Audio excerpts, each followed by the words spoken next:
Assalamualaikum warahmatullahi wabarakatuh. Saya Isnaini Slahiyati, NIM 20070160025.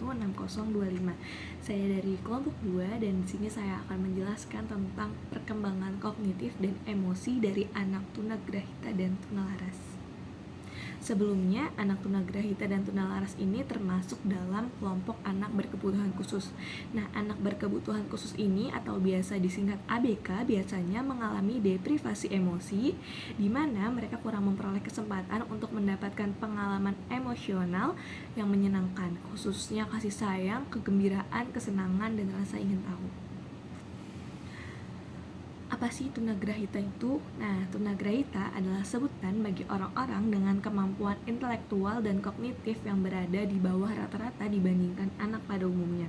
Kondisi ini dapat terjadi pada bayi setelah dilahirkan, sejak bayi berada dalam kandungan atau selama proses persalinan. Dan para penyandang tunagrahita merupakan istilah lain dari sebutan orang yang memiliki disabilitas intelektual. Bagaimana anak tunagrahita bisa dikenali? Nah, penyandang tunagrahita dapat dikenali dari proses berpikir dan belajar yang lebih lambat dibandingkan anak-anak sehat pada umumnya. Tidak hanya itu, mereka juga kurang cakap dalam mempraktikkan keterampilan untuk menjalani kegiatan sehari-hari secara normal. Lalu untuk perkembangan kognitif tunagrahita, anak tunagrahita ini adalah mereka yang memiliki kecerdasan di bawah rata-rata, sehingga mereka itu tidak mampu menyesuaikan dirinya dengan lingkungannya, memikirkan hal-hal yang abstrak dan berbelit-belit, begitu juga dalam pendidikannya. Anak tunagrahita bukan hanya lambat, tetapi perkembangannya juga menunjukkan apa yang disebut viscosity. Artinya, bahwa meskipun sudah tiba pada tahap di mana mereka mencapai tingkat berpikir yang lebih tinggi, tetapi cenderung menunjukkan jenis keberfungsian yang kurang matang. Mereka cenderung lemah dalam melakukan hal-hal yang menantang, pasif menghadapi berbagai masalah, memiliki perasaan yang negatif tentang dirinya sendiri, memiliki konsep diri yang rendah, sering gagal dalam bekerja sama, kurang pertimbangan untuk orang lain, perilaku yang agresif, dan seringkali atau kadang terlalu kasar. Perkembangan emosi tunagrahita, penyandang tunagrahita ini umumnya tidak dapat menunjukkan dorongan untuk mempertahankan diri.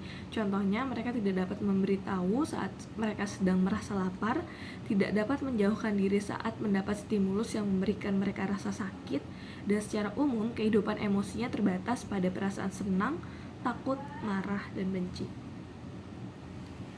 Nah, selanjutnya yang kita bahas adalah tunalaras. Tunalaras adalah anak yang mengalami gangguan atau hambatan emosi dan berkelainan tingkah laku, sehingga kurang dapat menyesuaikan diri dengan baik terhadap lingkungan keluarga, sekolah, dan masyarakat.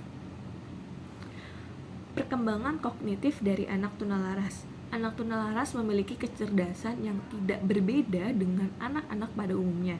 Kegagalan dalam belajar di sekolah seringkali menimbulkan anggapan bahwa mereka memiliki inteligensi yang rendah. Prestasi yang rendah di sekolah disebabkan mereka kehilangan minat dan konsentrasi belajar karena masalah gangguan emosi yang mereka alami. Ketidakmampuan anak untuk bersaing dengan temannya dalam belajar dapat menyebabkan anak frustasi dan kehilangan kepercayaan pada dirinya sendiri, sehingga anak mencari kompensasi yang sifatnya negatif. Misalnya, membolos, lari dari rumah, berkelahi, mengacau dalam kelas, dan sebagainya.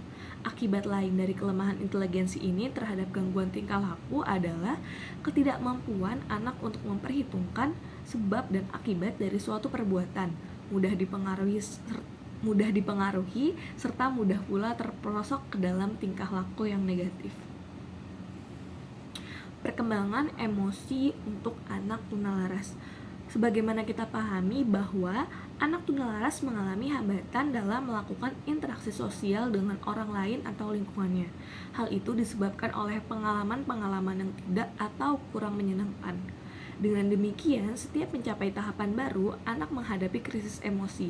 Gangguan emosi akan diperlihatkan dalam hubungannya dengan orang lain dalam bentuk seperti kecemasan, agresif, dan impulsif.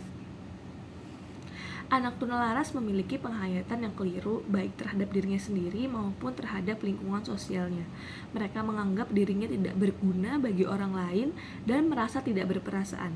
Oleh karena itu, timbullah kesulitan apabila akan menjalin hubungan dengan mereka, ingin mencoba mendekati dan menyayangi mereka, dan apabila berhasil sekalipun, mereka akan menjadi sangat tergantung kepada seseorang yang pada akhirnya dapat menjalin hubungan sosial dengannya.